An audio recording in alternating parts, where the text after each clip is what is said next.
Good morning friends. આગળના લેક્ચરમાં આપણે પૂર્ણ આંતરિક પરાવર્તનની ચર્ચા કરી છે અને એ પૂર્ણ આંતરિક પરાવર્તન જેમાં આપણે એવું જોયું છે કે ઉદ્ગમ એ ઘટ માધ્યમમાં હોય અને ત્યાંથી પ્રકાશ બીજા પાતળા માધ્યમમાં જ્યારે ગતિ કરતો હોય છે ત્યારે એ કિરણ એના એ જ માધ્યમમાં પાછા આવવાની ઘટનાને આપણે પૂર્ણ આંતરિક પરાવર્તન કહીએ છીએ. એનું સૂત્ર પણ આપણે જોયું છે સાઇન આઈ અથવા તો સાઇન આઈસી ક્રાંતિકોણ જેને આપણે કહીએ છીએ કે જે એંગલે વક્રીભૂત કિરણ અથવા વક્રીભૂત કોણ 90 બને કિરણ સપાટીને સમાંતર થાય અને આપણે નામ આપ્યું છે ક્રાંતિકોણ આઈસી. અને આપણા આપતકોણની વેલ્યુ એ ક્રાંતિકોણ કરતા મોટી હોય તો જ આપણને પૂર્ણ આંતરિક પરાવર્તન જોવા મળે છે. sin IC = 1/η. એના પછી આપણે પૂર્ણ આંતરિક પરાવર્તનનો ઉપયોગ જોયો છે, જેમાં એક ઉપયોગની આપણે ચર્ચા કરી છે મરીચિકા કે મૃગજળ. વાતાવરણીય વક્રીભવન ના કારણે આપણો જે પ્રકાશનું કિરણ છે એ વારંવાર ઘટમાંથી પાતળા માધ્યમમાં આવતા લંબથી ફેંકાતા પૂર્ણ આંતરિક પરાવર્તન અનુભવી અને આપણને મરીચિકા કે મૃગજળની ઘટના જોવા મળે છે. આજે આપણે એ જ પૂર્ણ આંતરિક પરાવર્તનના બીજા ઉપયોગોની ચર્ચા કરીશું. કેટલાક પહેલો ઉપયોગ એનો મરીચિકા આપણે જોયો છે. બીજો ઉપયોગ છે એનો ડાયમંડ કે હીરામાં ચળકાટ. મિત્રો આપણે જોયું છે કે કોઈ પણ હીરો કે ડાયમંડ જે છે એને એનો જે ઝવેરી છે પાસા પાડે છે ઘસી અને એની ઉપર એવા પાસા પાડવામાં આવે છે આપણે જોઈએ છે કે એની જે ચળકાટ છે ને એ જતી નથી, એકદમ શાઇનિંગ હીરો મારે છે. એનું રીઝન શું છે? તો કે કોઈ પણ જે ડાયમંડ છે, જો હું એ ડાયમંડની વાત કરું તો એને એવી રીતે પાસાથી કટઆઉટ, ફોર એક્ઝામ્પલ હું ડ્રો કરું છું, કટઆઉટ કરે છે. તો કે જ્યારે એની અંદર પ્રકાશનું કોઈ કિરણ જ્યારે પણ આપાત થાય, ફોર એક્ઝામ્પલ આ કિરણ આપાત થયું, અહીંથી એનું થોડું નોર્મલ વક્રીભવન થશે, લંબ તરફ વાંકું વળશે પાતળામાંથી ઘટ માધ્યમમાં. હવે ઇમ્પોર્ટન્ટ શું છે કે અહીંયા તમે જ્યારે કટ કરો છો તો એ પાસો એવી રીતે ઘસવામાં આવે છે, આ સપાટી સાથે લંબ દોરવામાં આવે, આનો જે આપાત કોણ છે આ ફિક્સ હશે. વાત છે આપણને ખબર છે કે મારે હવે જો પ્રકાશનું કિરણ અહીંથી બહાર નીકળી જશે તો મને હીરાનો ચળકાટ જોવા મળવાનો નથી. એ કિરણ મારે એના એ જ માધ્યમમાં પાછું લાવવાનું છે. તો પૂર્ણ આંતરિક પરાવર્તનની ઘટના તમારે કરવી છે. આપણે રૂલ્સ પણ જાણીએ છીએ કે આ જે આપાત કોણ છે I એ ગ્રેટર ધેન IC હોવો જોઈએ તો જ મને પૂર્ણ આંતરિક પરાવર્તન જોવા મળશે, મારું કિરણ એના માધ્યમમાં પાછું આવશે. રાઈટ છે. હવે એનો મતલબ એવો છે કે મને ક્રાંતિકોણ ખબર હોવી જોઈએ ને હીરાનો. તો હીરાનો વક્રીભવનાંક 2.42 છે. તમારી જોડે સૂત્ર છે sin I = 1/η. એક્ચ્યુઅલી η1/2, η1 તરીકે હવા છે, η2 તરીકે માધ્યમ છે. બરાબર છે. તો 1/η એટલે 1/2.42 તમે કરશો, 1/2.42 કરશો, આન્સર થશે આપણો 0.4132. તો એ sin ની જે વેલ્યુ છે sin IC = 0.4132. sin ટેબલ ની અંદર જ્યારે તમે વેલ્યુ જોશો તમને આન્સર મળશે 24.4. એનો અર્થ એ થયો કે તમારો ક્રાંતિકોણ ફિક્સ છે 24.4, તમારો I એ 24.4 કરતા સહેજ મોટો થવો જોઈએ. તો આ પાછો એવી રીતે ઘસવામાં આવે છે કે જેથી આ I જે છે એવી રીતે મેનેજ થાય, ઓલવેઝ 24.4 કરતા મોટો, I ગ્રેટર ધેન 24.4. તો તરત જ એનું પૂર્ણ આંતરિક પરાવર્તન થશે, એ કિરણ એના માધ્યમમાં પાછું આવશે, પાછું એ કોઈ સપાટી પર આપાત થશે, ફરીથી એ સપાટી પર એ જ રીતે આપાત કોણ મેનેજ કરવાનો છે એટલે એ જ રીતે પાછો ઘસવામાં આવે છે. આવી રીતે વારંવાર એક કિરણ અનેકવાર પરાવર્તન પામી અને એ હીરાની અંદર ઝળહળાટ કે પ્રકાશ શીત તમને જે દેખાય છે એ ઉત્પન્ન આ પરિસ્થિતિ થાય છે. તો ડાયમંડની જે ચળકાટ છે એ પણ પૂર્ણ આંતરિક પરાવર્તનને આભારી છે. MCQ માટે આટલી વસ્તુ આપણે ધ્યાન રાખીશું. એ જ રીતે કેટલાક કાટકોણ પ્રિઝમ વડે પણ આપણે પૂર્ણ આંતરિક પરાવર્તન મેળવી શકીએ છીએ. કેવી રીતે? તો કાટકોણ પ્રિઝમ છે જનરલી 45 અને 90 નો કાટકોણ પ્રિઝમ હોય છે. આ 90 છે, આ એંગલ 45 45, આ એંગલ પણ 45. જો પ્રકાશનું કિરણ આમાં આપાત થશે તો અહીંયા જે સપાટીને લંબ દોરવામાં આવશે એના એંગલની વાત કરીએ આપણે તો અહીંયા જો આ 90, આ 45 એટલે આ 45, આ બંને 45. તો એપ્રોક્સિમેટલી તમારો I જે છે એ 45 છે. તો I હંમેશા 45 રહેશે. એ કિરણ પૂર્ણાંતરિક પરાવર્તન પામી એના એક માધ્યમમાં પાછું આવશે આ રીતે તો તમને પૂર્ણાંતરિક પરાવર્તનની ઘટના ત્યાં જોવા મળશે. એ જ રીતે બીજું એક કિરણ તમને એ જ પ્રિઝમ 1945 અને 45 આપેલો છે. તો આ રીતે જો ગોઠવણ કરશો તો આ પ્રમાણે થશે. એકવાર પૂર્ણાંતરિક પરાવર્તન, અહીંથી બીજી વાર પૂર્ણાંતરિક, બે વાર પૂર્ણાંતરિક પરાવર્તન થઈ અને કિરણ પાછું આવશે. એ જ ઘટના છે. તો આ રીતે તમે 45 અને 90 નો જે પ્રિઝમ છે એના વડે તમે પૂર્ણાંતરિક પરાવર્તન મેળવી શકો છો અને એનો તમે ક્યારેય પણ ઉપયોગ કરી શકો છો. ત્રીજા નંબરનો એનો ચોથો ઉપયોગ, એક મરીચિકા, એક ડાયમંડ નીડલ હરાર અને એક છે કાટકોણ પ્રિઝમ. ચોથો ઉપયોગ છે એનો ઓપ્ટિકલ ફાઇબર. મિત્રો બોર્ડ માટે આ થિયરી આપણી માટે આવી આપી છે. 2 માર્કના ક્વેશ્ચન માટે આ થિયરી વધારે સિલેક્ટ થાય છે. તમે બોર્ડના જૂના પેપર ચેક કરશો તો ઓપ્ટિકલ ફાઇબર એ આપણને વધારે જોવા મળશે. એટલે ઓપ્ટિકલ ફાઇબર્સ છે જ તો કે એક સિમ્પલ, જેવી રીતે આપણે પાણીનું વહન કરવું હોય તો પાઇપ જોઈએ છે, વિદ્યુતના વહન માટે એક વાયરની જરૂર પડે છે. એવી જ રીતે જ્યારે તમારે કોઈ પ્રકાશીય માહિતી એક જગ્યાએથી બીજી જગ્યાએ મોકલવી છે, લાંબા અંતર સુધી પ્રકાશીય માહિતી મોકલવી છે, તો એના માટે આપણે જે નળી બનાવી છે જેને આપણે નામ આપી છે પ્રકાશીય નળી, ધેટ મીન્સ ઓપ્ટિકલ ફાઇબર. તો ઓપ્ટિકલ ફાઇબર્સ બીજું કંઈ નથી, એ પ્રકારના ફાઇબર્સ છે જે પ્રકાશીય માહિતીનું એક છેડેથી બીજા છેડે વહન કરે છે. પણ એ કયા સિદ્ધાંતને આધીન છે? તો પૂર્ણાંતરિક પરાવર્તન. પહેલા એની થોડી રચનાની વાત કરી લઈએ કે ઓપ્ટિકલ જે ફાઇબર્સ છે એ ઉચ્ચ ગુણવત્તાવાળા ફ્યુઝ ગ્લાસ અથવા ક્વાર્ટ્ઝમાંથી બનાવવામાં આવે છે. તો એ ક્વાર્ટ્ઝ જે મટીરીયલ્સમાંથી એનું જે કોર છે, દ્રવ્ય વચ્ચેનો ભાગ, એને આપણે કોર કહીશું, જેને ગુજરાતીમાં આપણે ગર્ભ ભાગ એવો શબ્દ વાપરીશું, જેનો વક્રી ભવનાંક વધુ હશે. એની આજુબાજુ એક ચોક્કસ પ્રકારના પ્લાસ્ટિક જેવા દ્રવ્યનું ક્લેડિંગ કરવામાં, ક્લેડિંગ મતલબ એક આવરણ, એ ક્લેડિંગ કરવામાં આવે છે આજુબાજુ. તો અહીંયા ક્લેડિંગ કરેલું છે, તો આ ચોક્કસ ક્લેડિંગ અહીંયા કરવામાં આવશે. કેમ કરવામાં આવે છે એની ચર્ચા આપણે કરીએ છીએ.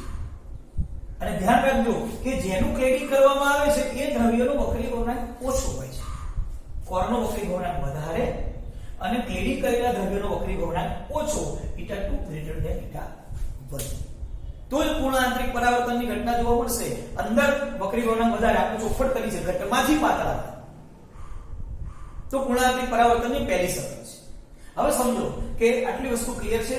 ઉચ્ચ ગુણવત્તા ધરાવતા ગ્લાસ કે ક્વાર્ટ્ઝમાંથી બનાવવામાં આવે છે, ચોક્કસ ફાઇબરમાંનો ગર્ભ છે જેનો વક્રી ભવનાંક વધુ હશે, આજુબાજુ ચોક્કસ દ્રવ્યનું ક્લિનિક છે જેનો વક્રી ભવનાંક ઓછો હશે. તો આમ સરળતાથી પ્રકાશમાં ગતિ કરી શકે છે, એટલે આપણે એને ઓપ્ટિકલ પાઇપ એવું નામ આપ્યું છે. કયા બેઝિક ઉપર એ કામ કરે છે?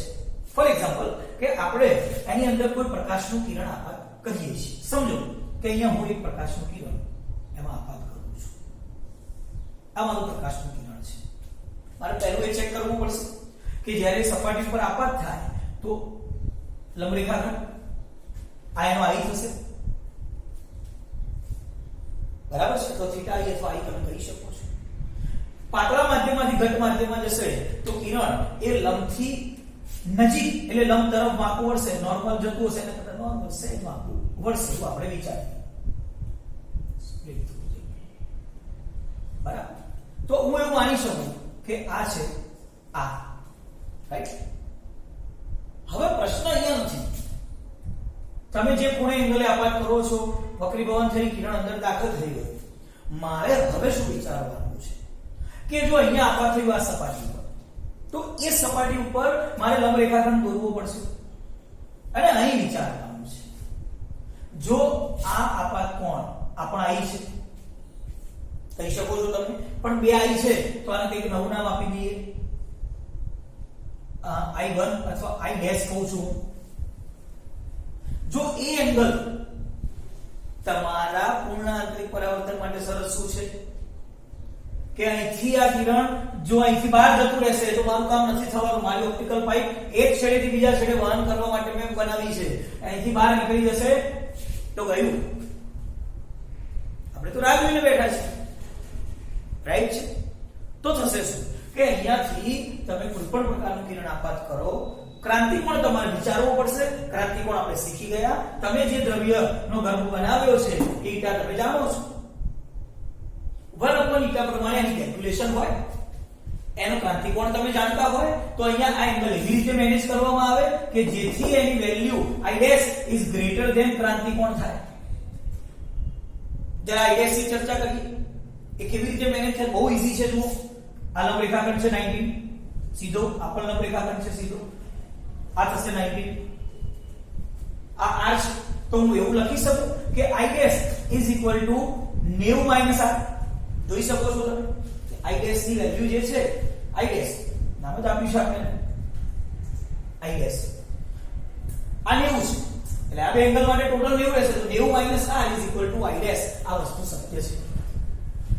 ઓકે છે? તો હું તમને ક્લિયર કરું છું કે I dash is equal to 90 - r. હવે મારો પ્રશ્ન એ છે કે મારો I dash જે છે એ ગ્રેટર ધેન હોવો જોઈએ ક્રાંતિકોણ કરતા. ખ્યાલ આવે છે તમને? તો જ અહીંયા પૂર્ણ આંતરિક પરાવર્તનની ઘટના જોવા મળશે અને તમે મેનેજ કરી શકો છો ઈઝીલી. તો કે અહીંથી તમે મેનેજ કરી શકશો ક્રાંતિકોણ કરતા.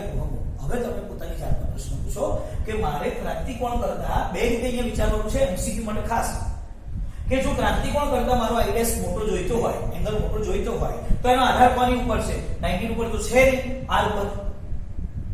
આ જવાબ મોટો ક્યારે થાય? 90 - r. જો વક્રીભૂત કોણ મોટો હશે તો 90 માંથી મોટી વેલ્યુ બાદ થશે, આન્સર નાનો આવશે. એનો મતલબ એવો થયો, હું એવું કહું તો સાચું છે કે r શક્ય એટલું નાનો હોવો જોઈએ. r ની વેલ્યુ શક્ય એટલી ઓછી અથવા નાની હોય. જેટલી r ની વેલ્યુ ઓછી હશે એટલું 90 માંથી માઈનસ કરી અને એ વેલ્યુ મોટી આવશે, તમારો I dash મોટો તમે મેનેજ કરી શકશો. પ્રશ્ન છે કે આ આપણા હાથમાં નથી. વક્રીભૂત કોણ આપણે મેનેજ નથી કરી શકતા. આપણે મેનેજ શું કરીએ છીએ? આપાત. તો એ બંનેનું રિલેશન સેમ છે ને. જેટલો I મોટો એટલો r એનાથી થોડો નાનો થશે, પણ મોટો તો રહેવાનો. જેટલો I નાનો, સપોઝ કે સમજી લો કે હું I 60 આપું છું, તો r વક્રીભવનના કારણે થોડો નાનો થશે તો કદાચ 55 થશે. પણ હું I 40 રાખું તો r 35 થશે. I 20 રાખું તો r 18 કે 17 થશે. જેટલો I નાનો રાખીશ એટલો r પણ નાનો રહેશે. r જેટલો નાનો રહેશે એટલે મને I dash મેનેજ કરવામાં સરળતા રહેશે. તો એનો બીજો ઉપયોગ એ થયો કે r નો આધાર નથી. આ શક્ય એટલો નાનો જોઈતો હોય તો I ની વેલ્યુ શક્ય એટલી ઓછી રાખવી, ઓછી અથવા નાની રાખવી. આ બે વસ્તુ એક જ છે આપણી માટે. તો MCQ માટે આપણે ક્લિયર છીએ કે જો મારે I dash અહીંયા પૂર્ણ આંતરિક પરાવર્તનની ઘટના કરવી હોય તો I dash ની વેલ્યુ એ 90 - r કરતા મોટી થવી જોઈએ. બરાબર છે? 90 - r એ મારો I dash છે. એ ક્રાંતિકોણ કરતા મોટી થવી જોઈએ. એ મોટી કરવા માટે r શક્ય એટલું ઓછો હોવો જોઈએ. r ઓછો કરવા માટે I શક્ય એટલું ઓછું હોવું જોઈએ. એટલે જેટલું I નાનો રાખશો r નાનો રહેશે. 90 - r થી I dash મોટો ઓટોમેટિક તમારો જવાબ જે ક્રાંતિકોણ છે તે મોટો આવશે અને ક્રાંતિકોણ મોટો આવશે તરત જ તમારો આન્સર મોટો આવશે કે ક્રાંતિકોણ કરતા મોટો મેનેજ થઈ જશે. તો તમારું એક ઈઝી છે અને તમે કરી શકો છો. તો તરત જ આ મારું જે કિરણ પરાવર્તન થઈ પામતું હતું એ અહીંથી બહાર નહીં જાય અને અહીંથી પૂર્ણ આંતરિક પરાવર્તન પામી અને આવશે. એ જ રીતે ફરી એકવાર આ જે માધ્યમ છે ત્યાં પણ એ જ કન્ડિશનની ચર્ચા કરવાની છે. એ જ રીતે પૂર્ણ આંતરિક પરાવર્તન એમ 1 મીટરની અંદર હજારો વખત પૂર્ણ આંતરિક પરાવર્તન થતા થતા મારું કિરણ એક છેડેથી બીજા છેડે પસાર થાય તો એક ઓપ્ટિકલ પાઇપ તરીકે હું એનો ઉપયોગ કરી શકું છું. મિત્રો, તો બહુ અગત્યનું છે આપણી માટે કે I dash કેવી રીતે મેનેજ કરવો. ફરી એકવાર I dash મોટો હોવો જોઈએ ક્રાંતિકોણ કરતા, એટલે r નાનો, I પણ નાનો. હવે વાત કરો કે ક્લીનિંગ કેમ કરીએ છીએ. સપોઝ કે માની લો કે અહીંયા તમે ક્લીનિંગ કર્યું નથી તો બની શકે કે ઓપ્ટિકલ પાઇપ એક પ્રકારની પાઇપ છે. સમય જતા ધીમે ધીમે બહારથી ધૂળની રચકણ કે કેટલાક દ્રવ્યો એની ઉપર બેસે અને એ પાઇપ થોડી ખવાય. પરિણામે એમાં લીકેજની સિસ્ટમ ઉત્પન્ન થાય અને જો લીકેજ ઉત્પન્ન થશે તો પ્રકાશ એ લીકેજમાંથી બહાર નીકળી જશે. રાઈટ છે? આપણે અહીંયા રાહ જોઈને બેઠા છીએ, કભી ના કભી તો મિલેંગે. પ્રકાશ આપણો એક છેડેથી બીજા છેડે આવવો જ જોઈએ અને જ્યારે પ્રકાશ અહીંથી લીકેજના કારણે બહાર નીકળી જશે તો આપણી ઓપ્ટિકલ પાઇપ ફેલ છે. પરિણામે ઓછા વક્રી ભવનાંક વાળા દ્રવ્યોનું ત્યાં ગ્રેડિંગ કરવામાં આવે છે. હજી બીજી વાત કરું તમારી માટે કે આ જે આપણે કામ કર્યું છે એ I ડેશ મેનેજ કરવા માટે કામ કર્યું છે. R અને I આપણા હાથમાં છે. પણ હું જો ક્રાંતિકોણને ધ્યાનમાં રાખીને વાત કરું, તમે વિચારજો, બહુ વિચારવા જેવી વસ્તુ છે. ક્રાંતિકોણને ધ્યાનમાં રાખીને વાત કરું તો હું તમને એક સિમ્પલ ક્વેશ્ચન કરું છું. મારે કરવાનું શું છે? I ડેશ ગ્રેટર ધેન થવો જોઈએ ક્રાંતિકોણ. ઓકે છે? હવે હું એમ કહું કે ભાઈ ક્રાંતિકોણ 60 છે, એનો મતલબ તમારો એંગલ તમારે 60 કરતા મોટો મેનેજ કરવાનો છે, 62 કે 63 કે 65. પણ હું એમ કહું કે ક્રાંતિકોણ 75 છે, તો તમારે તમારો એંગલ એના કરતા મોટો મેનેજ કરવાનો છે.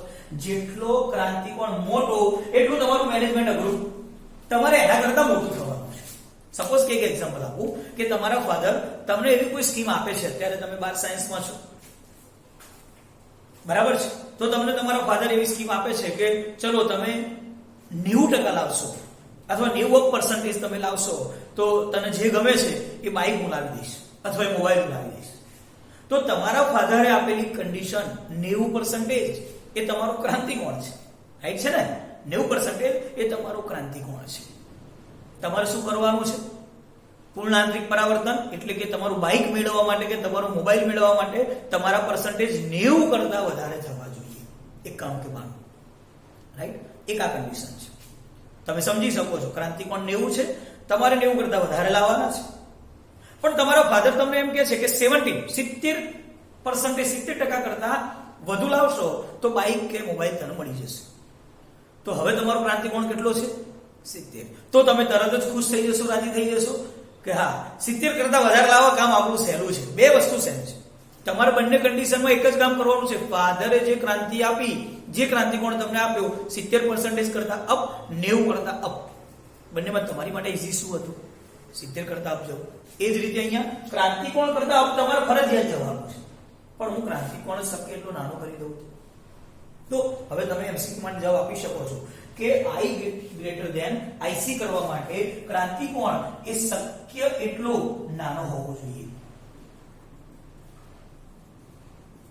આ સ્પષ્ટ વાત છે.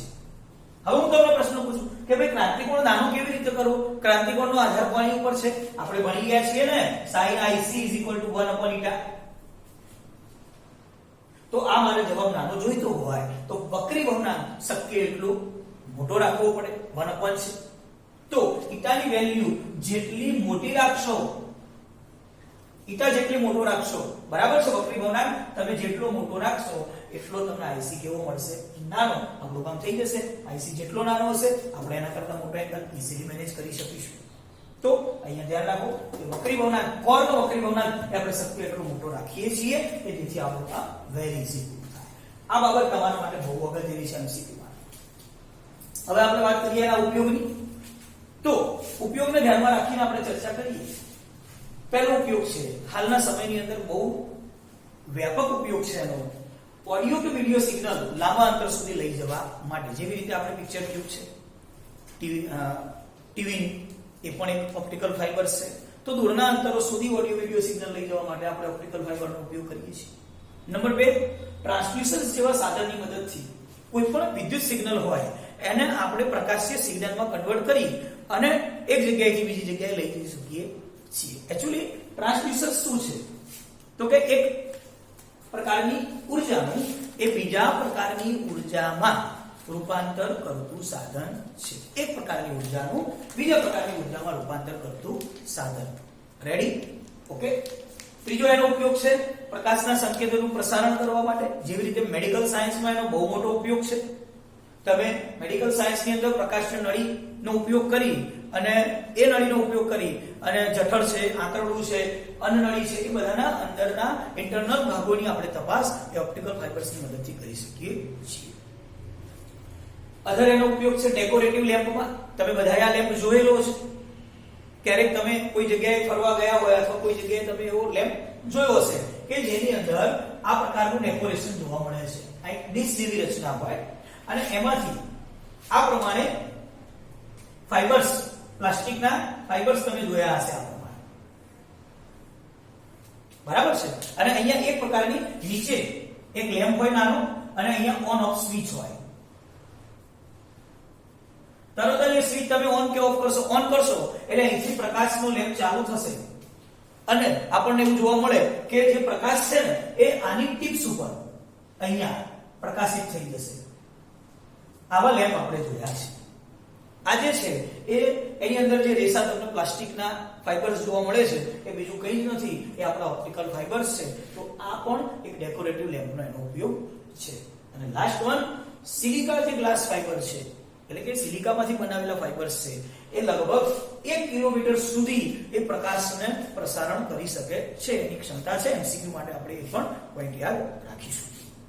ઓકે, તો આજે આપણે ઓપ્ટિકલ ફાઇબર્સ અને આમ કેવું હોય તો પૂર્ણ આંતરિક પરાવર્તનના બધા જ ઉપયોગો મરીચિકાની ચર્ચા ગયા લેક્ચરમાં કરી છે અને બાકીના 3 ઉપયોગની ચર્ચા આપણે પૂર્ણ આંતરિક પરાવર્તનની ઉપયોગોની અહીંયા કરી છે.